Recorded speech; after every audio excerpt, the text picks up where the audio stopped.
आकाश चलायाब की सवनवा में भोला के चरणवा में ना। पी आकाश चलायाब की सवनवा में भोला के चरणवा में ना। केहू जलवा चढ़ाव के हु बेल पातिया चढ़ाव केहू बेल पातिया चढ़ाव केहू जलवा चढ़ाव केहू भारी भरी चढ़ावला गगरवा से भोला के चरणवा में ना। अब की काशी चला पिया अब की समनवा में भोला के चरणवा में ना। पिया काशी चला अब की समनवा में भोला के चरणवा में ना। केहू दूधवा चढ़ाव के दहिया चढ़ाव के दूधवा चढ़ाव केहू दहिया चढ़ाव केहू साहदा लगाव भोला के चरणवा में अब की सवनवा में ना।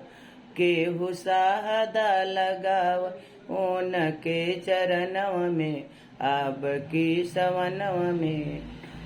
पी आकाशी चलायाब की सवनवा में भोला के चरणवा में ना। केहू चंदन लगाव केहू अबीरिया चढ़ाव केहू चंदन लगाव केहू अबीरिया चढ़ाव केहू भस्मी मालयोन के बदनवा में अब की समनवा में ना। केहू भस्मी मालयोन के बदनवा में अब की समनवा में भोल पिया अब की चाला भोला के चरणवा में अब की समनवा में ना। अब पिया काशी चाला अब की समनवा में भोला के चरणवा में ना। केहू भांगिया चढ़ाव के धतूरवा चढ़ाव के भांगिया चढ़ाव के धतूरवा चढ़ाव केहू भांगिया चढ़ाव के धतूरवा चढ़ाव कोई भोगवा लगाव भोला के चरणवा में अब के सवनवा में ना। केहू पेड़वा का भोगवा लगाव बके सवनवा में अब भोला के चरणवा में ना।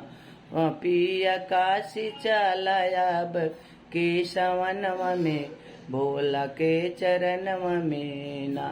दोनों जाने हाथ जोड़बै पाड़बै चरनिया दोनों जान हाथ जोड़बै पाड़बै चरनिमा निया मंगबै भारी भारी आचरा से धुरवा का अब की समनवा में ना। तोहरी लाम्बी उमरिया अपना 16 सिंगरवा तो आम्बी उमरिया अपना 16 सिंगरवा अरे पूता नाती खेल मोरे अंगनवा भोला के चरणवा में आया रे पूता नाती खेल मोरे अंगनवा में अब की सवनवा में ना। पिया काशी चलायाब की सवनवा में भोला के चरणवा में ना। भोला के चरणवा में ना। गौरा देई है 16 सिंगार भोला सुख संपत्ति देई है 16 सिंगार भोला सुख संपत्ति अरे भारी देई है रे भारी देई है मोरया चरा खजनवा से अब के सवनवा में ना। भोला भारी देई है आचरा खजनवा से अब की समनवा में ना। पिया काशी चलायाब समनवा में भोला के चरणवा में ना। पिया काशी चलाया अब की समनवा में भोला के चरणवा में ना। पिया काशी चलाया अब की समनवा में भोला के चरणवा में ना। जय भोलेनाथ की। हे बम बम भोलेनाथ। हे भाई बहनों, ये मेरी भजन जो कजरी अच्छी लगे तो लाइक सब्सक्राइब कमेंट शेयर जरूर करें।